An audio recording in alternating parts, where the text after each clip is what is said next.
Olá a todos, eu sou o Otávio e esta é a apresentação do trabalho feito pelo grupo de processamento de dados em escala do grupo de extensão Pandas da UFSCar. No trabalho é explorado os conceitos básicos e as complexidades sobre o Big Data, as ferramentas que existem para trabalhar com ele e algumas das aplicações dessas ferramentas. Introdução ao Big Data. No mundo atual, uma enorme quantidade de informação é constantemente gerada, seja essa informação textos, imagens, vídeos ou qualquer outro formato.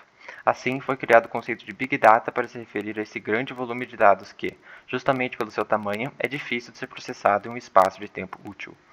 O Big Data foi alavancado recentemente graças aos grandes avanços tecnológicos das últimas décadas. Hoje, quase toda a população possui um telefone celular, e um único aparelho desses é capaz de gerar gigabytes de vídeos e imagens. Além disso, quase todas essas pessoas possuem pelo menos um tipo de rede social, e cada um desses passos nessas redes cria algum tipo de dado, que é usado por algoritmos para definir, por exemplo, o que será mostrado a essa pessoa. Os 5 Vs do Big Data. O conceito de Big Data pode ser descrito por 5 características principais, conhecidas como 5 Vs do Big Data. Volume, a grande quantidade de dados que é gerado diariamente. Velocidade, a rapidez com que esses dados são criados e precisam ser processados. Variedade, a diversidade dos formatos dos dados, que podem ser textos, imagens, vídeos, planilhas ou até dados mais abstratos como um like em uma postagem de alguma rede social, por exemplo. Veracidade, a necessidade de garantir que os dados sejam confiáveis e precisos. Eles só são úteis se eles forem confiáveis e precisos. Valor, o uso estratégico dessas informações para gerar insights, inteligências e negócios. Modelos computacionais para o Big Data. A existência do Big Data fez necessária a criação de modelos computacionais para processar enormes quantidades de dados em um tempo reduzido. Um dos primeiros modelos desenvolvidos para essa finalidade foi o MapReduce. O MapReduce consiste em duas etapas principais, como o nome diz, map e reduce. Na fase de map, uma grande quantidade de dados é dividida em grupos menores, que são chamadas de splits, que são distribuídos entre os vários nós, os computadores, máquinas, de um cluster de processamento. Essa divisão permite que a tarefa seja executada em paralelo, acelerando significativamente o processamento. Ao invés de uma única máquina ter que fazer do começo ao fim o processamento de todos os dados, ele é dividido e as várias máquinas do cluster fazem todos ao mesmo tempo, funcionam todos ao mesmo tempo e faz que assim o processamento demore muito menos tempo para terminar. Na fase de reduce, os dados processados na fase de map são agrupados e ordenados. E, então, é aplicado neles alguma função, que vai ser chamada de função reduce, que ou agrega ou resume os valores associados a cada chave, a chave sendo um valor que foi atribuído a cada dado durante a fase de map. Hadoop e Spark. Para facilitar a implementação dos modelos como o MapReduce, que utiliza os clusters de máquinas para o processamento de dados, surgiram estruturas de software voltadas para esse tipo de tarefa. O Hadoop é uma das primeiras e mais amplamente adotadas plataformas para o Big Data. Ela foi projetada para abstrair a complexidade do processamento distribuído. Ela permite, assim, que grandes quantidades de dados sejam processadas sem que o usuário tenha que se preocupar com a infraestrutura subjacente. O Hadoop possui algumas limitações. Ele faz processamento em lote, o que pode não ser ideal para as aplicações que existem respostas em tempo real. Além disso, ele faz a leitura em disco, o que pode reduzir a velocidade de processamento. O Spark, ou Apache Spark, ele foi desenvolvido depois como uma evolução do Hadoop, trazendo algumas melhorias, como o armazenamento em memória, que aumenta a velocidade da execução, execução otimizada das consultas, que reduz a latência do processamento, e APIs para diversas linguagens de programação. Assim, ele torna mais flexível a usagem do Spark para os desenvolvedores. Ele é muito usado para o processamento em lote, apesar de demorar, análises interativas, streaming de dados em tempo real, machine learning e processamento de grafos. Assim, o avanço do Big Data e das tecnologias associadas permitiu que as empresas e pesquisadores pudessem explorar grandes volumes de dados de maneira eficiente. Ferramentas como Hadoop e Spark são fundamentais para esse ecossistema, possibilitando o processamento distribuído de forma escalável. Com a crescente geração de dados, a tendência é que novas tecnologias surjam para tornar o processamento de Big Data ainda mais rápido e acessível. Bom, para começar no Spark, a gente tem como inicializar de duas formas. O Session, ele é uma API mais moderna e prática que vai substituir o Context na maioria dos casos. Ele permite uma integração mais fluida com esses dados estruturados, que nem data frames e SQL. O session vai estar abrindo um context ali, só que você não seleciona qual vai ser a partição principal. Ele vai fazer isso automaticamente. O context ele é o ponto de entrada e você está ali selecionando qual vai ser o nó principal daquela partição, onde vai estar ali começando e distribuindo entre os outros nós trabalhadores. Aqui, exemplo. Import Spark Conf, Spark Context. Chama aqui o conf. Seleciona, seta o nome, seta o local. Chama outra variável, Spark Context.getCreate, chama o conf. Aqui no Session, import Session, abre aqui o Builder, que a gente seleciona, seta o nome, seta o local, get or create. RDDs, Resilient Distributed Data Sets, são a estrutura fundamental do Spark. Elas permitem operações distribuídas em larga escala, são imutáveis e é possível realizar transformações e ações para processar os dados de maneira eficiente. Então, você não vai estar alterando esse dado inicial, você vai estar só manipulando em cima dele. Então, você cria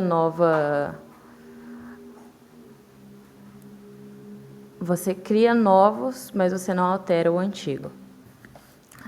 A vantagem dele é que ele tem essa tolerância maior a falhas, ao mesmo tempo que opera de uma forma eficiente por ser distribuído paralelamente. Então, ele é distribuído em clusters, em partições, e aí dentro dessas partições a gente tem esses vários nós. Ele não é indicado para essas aplicações que exigem alterações constantes, porque isso vai exigir de toda hora estar criando uma nova tabela, porque você quis alterar um valor. Então, não faz sentido utilizar o Spark numa situação assim. Métodos comuns: map, filter, reduce, collect.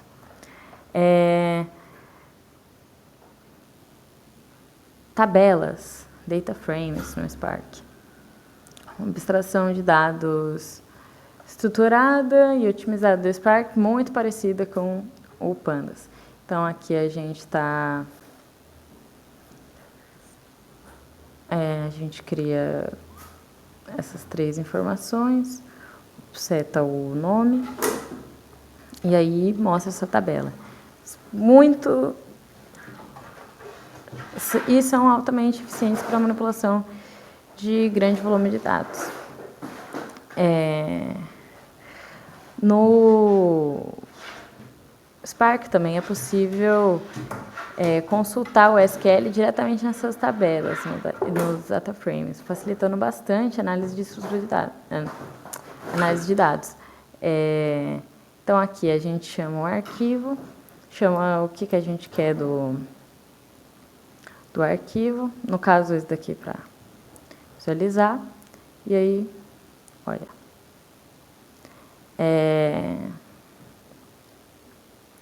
Transformações e ações. As transformações elas vão ser executadas só quando necessário. Então, quando eu tenho uma outra ação em cima disso, quando eu tenho uma outra ação que está chamando essa transformação, então eu preciso executar ela. Ela vai manipular realmente o o dado que você está utilizando. Então, não vai alterar o antigo e vai criar uma nova tabela, vai criar um novo dataset de acordo com o que você está solicitando. E a ação, ela vai mostrar uma propriedade daquele dado. Então, se executa a operação, vai retornar um valor, como o count, o collect, o show. Ele vai estar ali mostrando uma propriedade daquele dado, enquanto transformação você vai estar manipulando.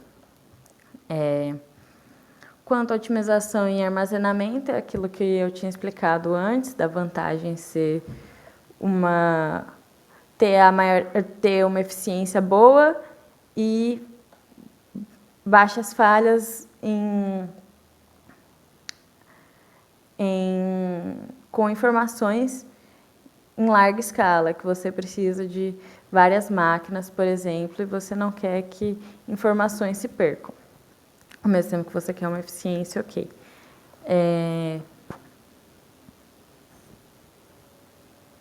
Ele permite o armazenamento em memória, e aí a gente pode usar o cache ou persist para evitar recomputações desnecessárias. Os dados, novamente, são particionados de forma paralelizada. E é isso.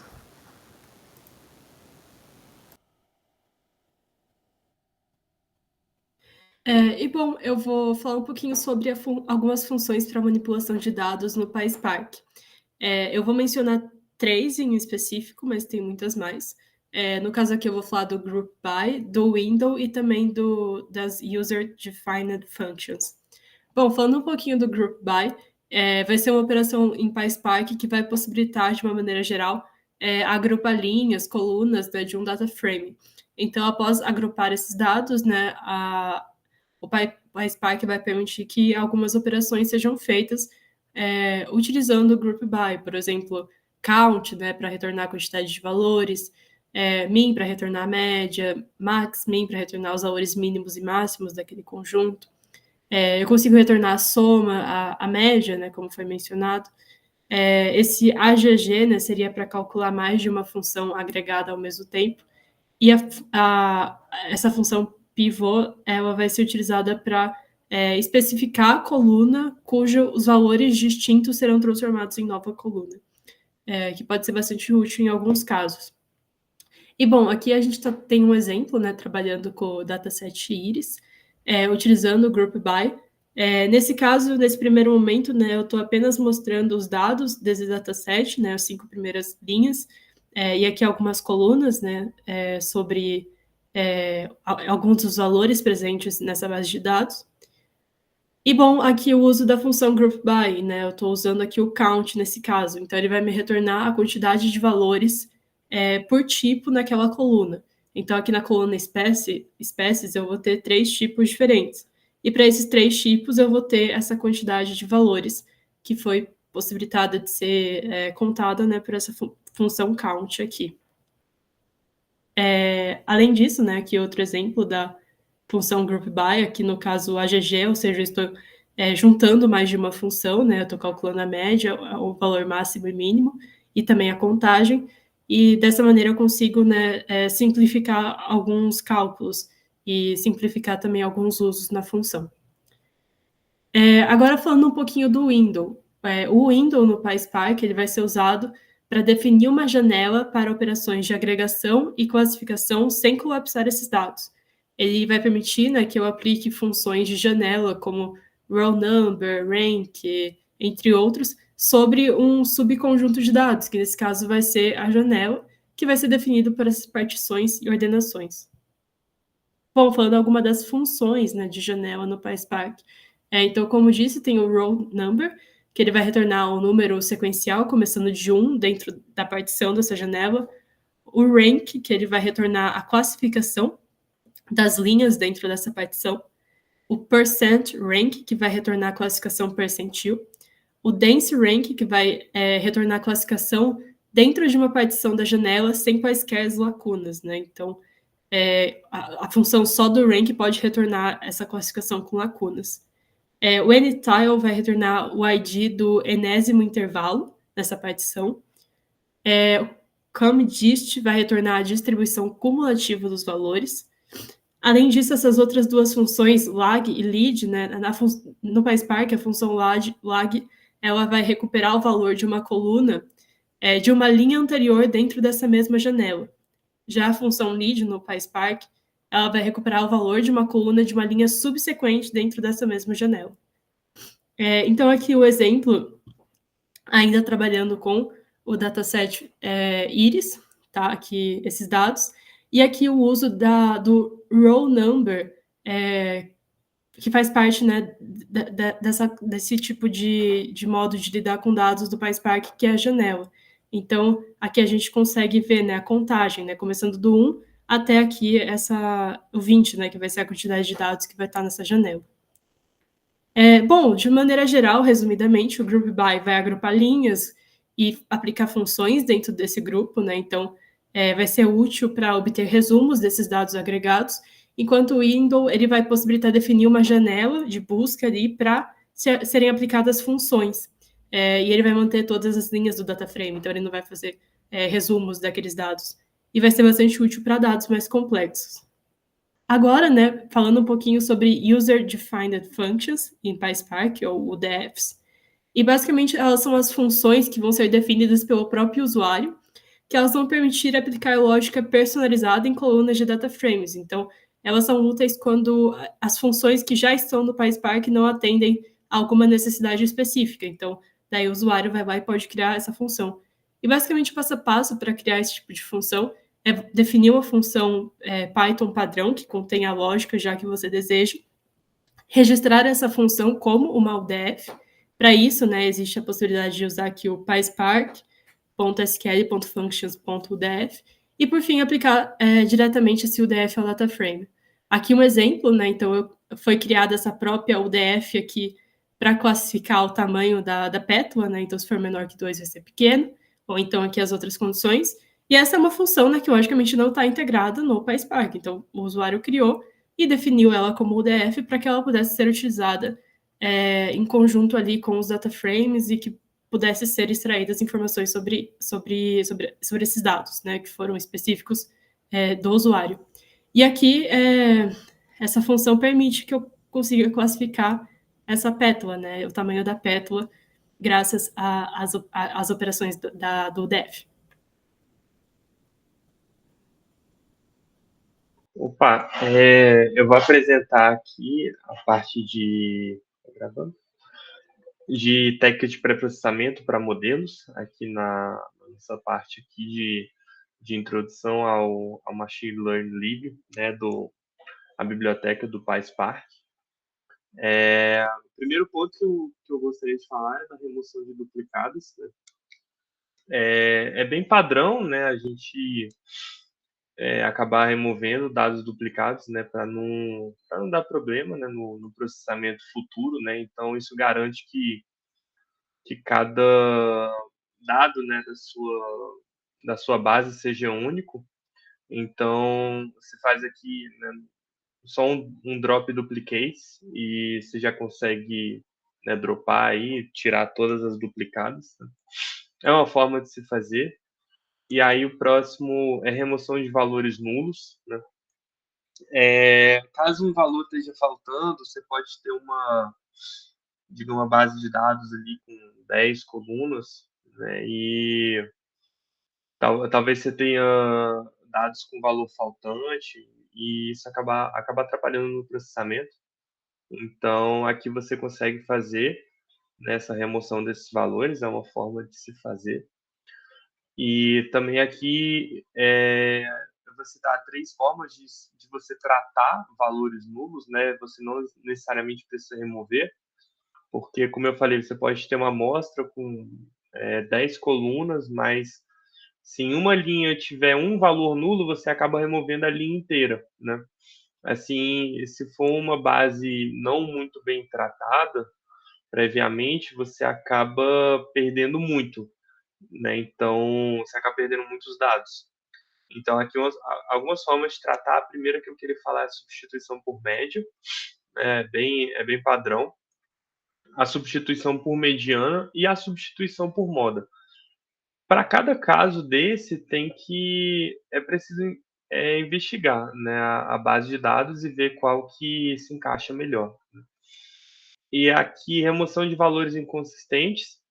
Eventualmente você se depara com outliers assim, que vão atrapalhar ou no treinamento ou na análise, né, dos dados, que ou eles vão puxar a média muito para cima ou muito para baixo, assim como outros indicadores, né? Então, você pode fazer essa filtragem por regex aqui, né, usando expressão regular, ou por intervalos válidos, né, que você determina um certo intervalo de dados e você só considera o que está dentro daquele intervalo. Né?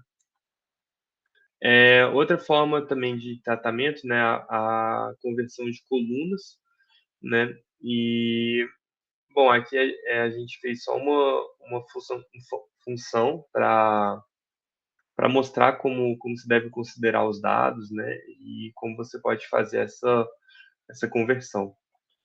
E aí, outra forma, né, aqui já é um pouco mais avançado, entre aspas, né, que a gente usa a normalização ou a padronização, né, elas são usadas para você ajustar, né, os valores conforme uma escala, né? Então, assim, isso garante que a sua base de dados ela vai ser mais fácil de você manipular ela, porque você conseguiu definir um intervalo para isso.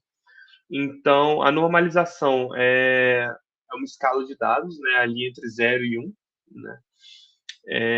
Isso aqui é feito por matriz, né, de forma matricial, e a padronização, que você faz os dados, o seu conjunto de dados vai ter uma média 0 e um desvio padrão 1. Aí aqui é a forma de você conseguir fazer, aqui é a normalização, e aqui embaixo é a padronização, e assim, como eu falei, em forma matricial, né? Então os dados vão ficar aqui, assim, né? Dessa forma aqui é a padronização, então vai estar os dados aqui, né, com a média 0 e desvio 1. Então vocês podem ver que os dados eles vão ser próximos, né, entre si. E, bom, da minha parte, é isso.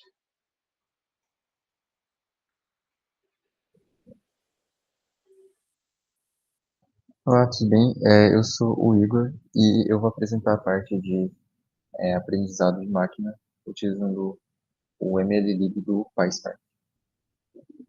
Com os dados já pré-processados, a gente pode passar para a parte de aplicação dos modelos de aprendizado de máquina nos dados do dataset Iris. A gente vai tratar de duas tarefas de aprendizado de máquina, no caso supervisionado e não supervisionado, começando pelo supervisionado, que consiste na tarefa de treinar um modelo utilizando dados rotulados. O que são dados rotulados? São dados que têm uma coluna, uma informação que a gente quer prever. Ele pode ser tanto uma informação categórica quanto uma informação numérica. No caso, o categórico é o que a gente tem aqui, que seria a espécie da flor que a gente quer prever. Tem 3 espécies, então a gente está querendo prever um dado novo, por exemplo, que aparece para os dados de uma flor nova, qual seria a espécie dessa flor. A gente quer prever a classe dessa flor. Esse dado também pode ser numérico, no caso. Nesse caso, ele seria, por exemplo, a quantidade de pólen que uma flor produz. Então, a gente poderia ter as mesmas features aqui que a gente tem nesse dataset, mas em vez de ser a espécie da flor, seria a quantidade de pólen que ela produz. Então, seria a previsão de um valor numérico.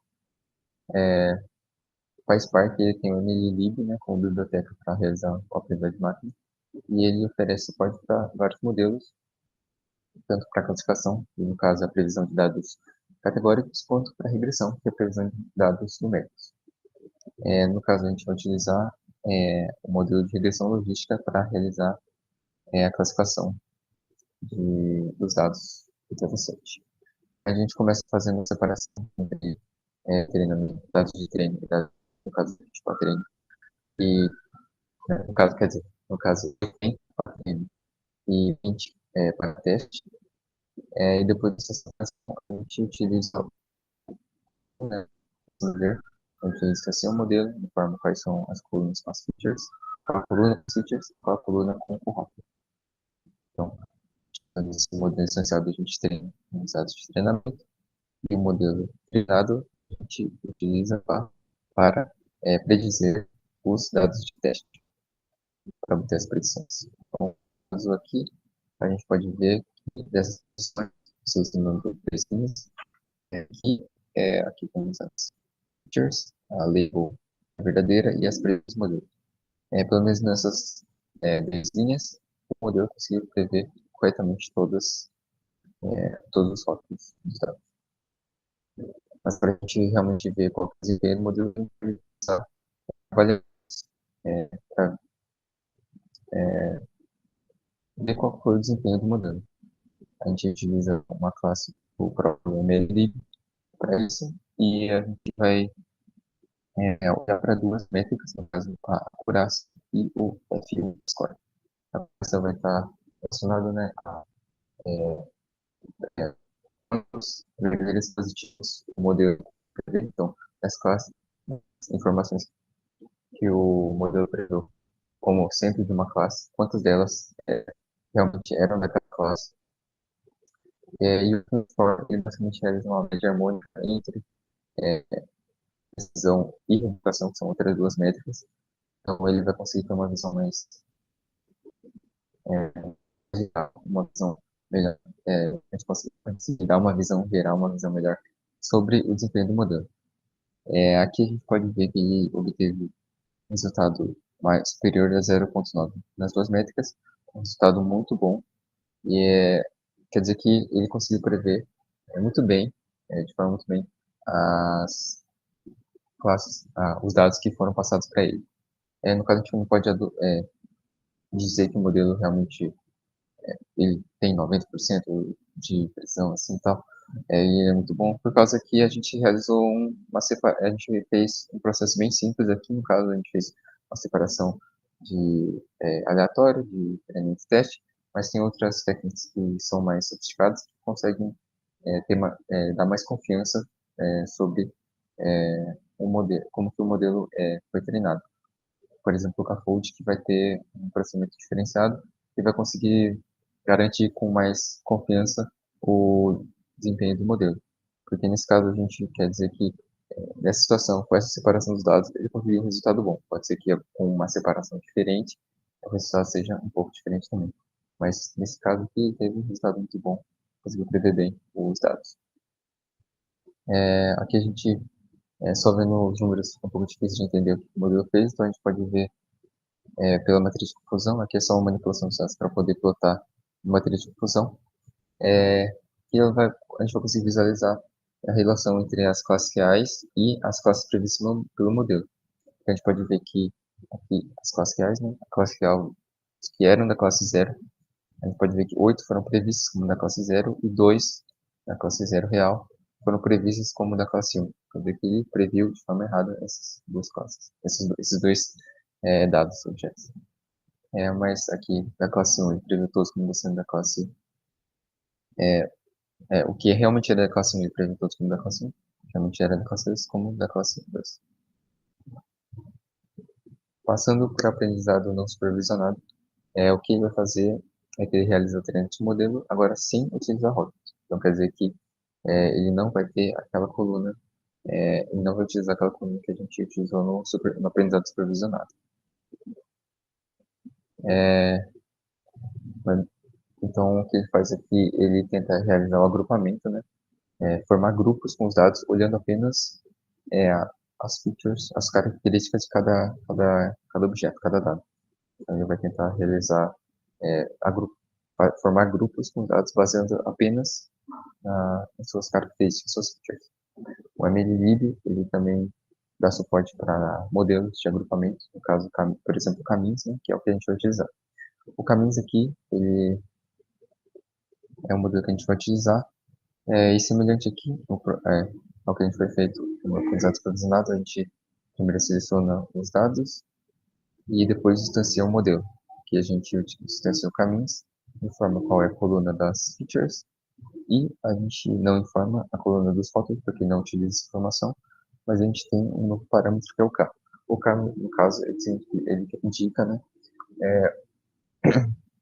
a quantidade de grupos que o modelo deve considerar para realizar seu agrupamento. Então, no caso, a gente colocou K igual a 3, então ele vai tentar separar os dados em 3 grupos distintos.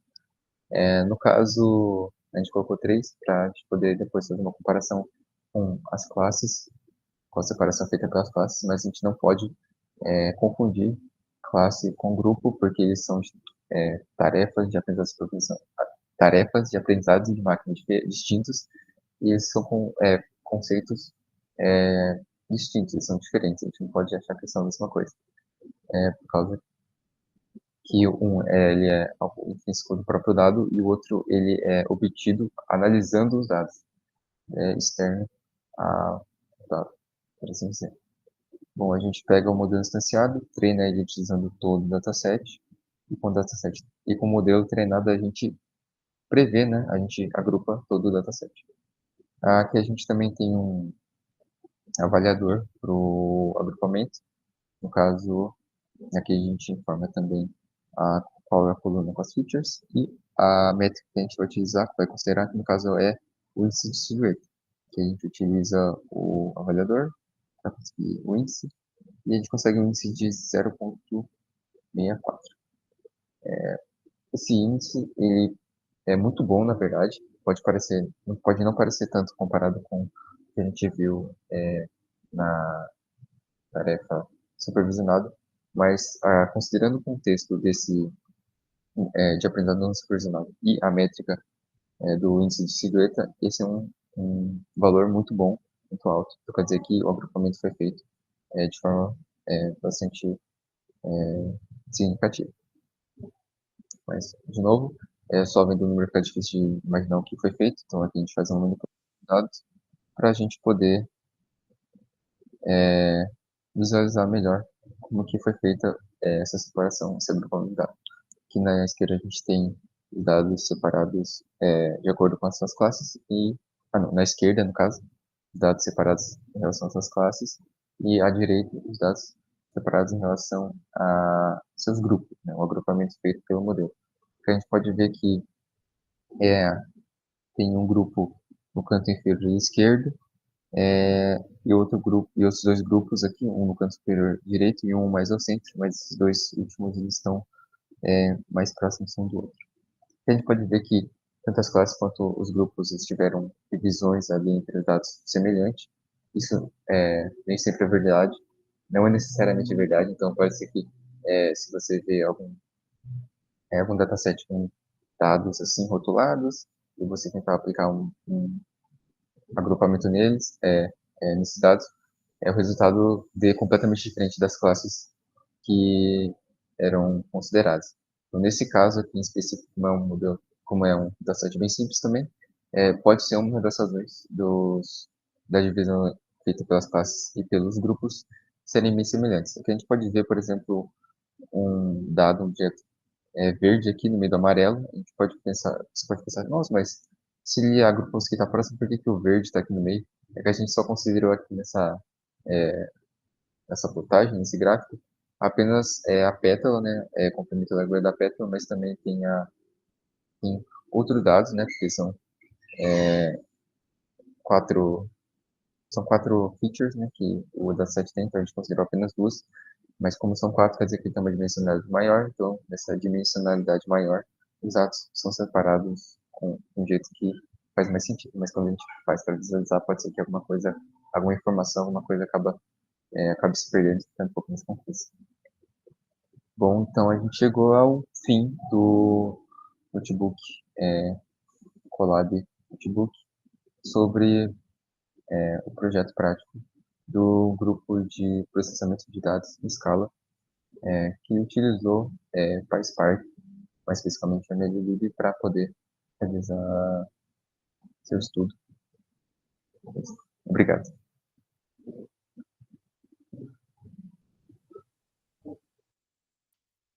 Olá pessoal, eu sou o Alexandre, eu vou fazer o encerramento aqui da apresentação. Basicamente, eu vou dar um overview aí do que foi falado, né? Nós temos aí uma introdução teórica do assunto de Big Data. Então, falamos dos 5 Vs, né? Do volume, velocidade, variedade, veracidade e do valor dos dados. A gente falou sobre alguns modelos, né, computacionais para Big Data, principalmente aí o MapReduce. E também demos aí um banho de loja falando sobre Hadoop e Spark. Basicamente, a ideia aqui era a gente introduzir essa tecnologia para pessoas que nunca tiveram contato com ela, então pessoas que já tinham contato com Python e com Pandas, poderem aprender aí a lidar com grandes quantidades de dados, né? Então, mostramos aqui as principais estruturas de dados que você utilizaria, né? Os RDDs, os data frames do PySpark são muito parecidos com o do Pandas. Mostramos aqui como você pode usar, né, seu conhecimento em SQL para poder agilizar ali o processamento de dados junto do PySpark. E basicamente o que fica aqui é que o PySpark ele é um framework de Big Data que mistura tanto os padrões estabelecidos, né, com o Pandas, tanto os padrões que a gente vê no Scikit-learn, né, principalmente ali na biblioteca de Machine Learning.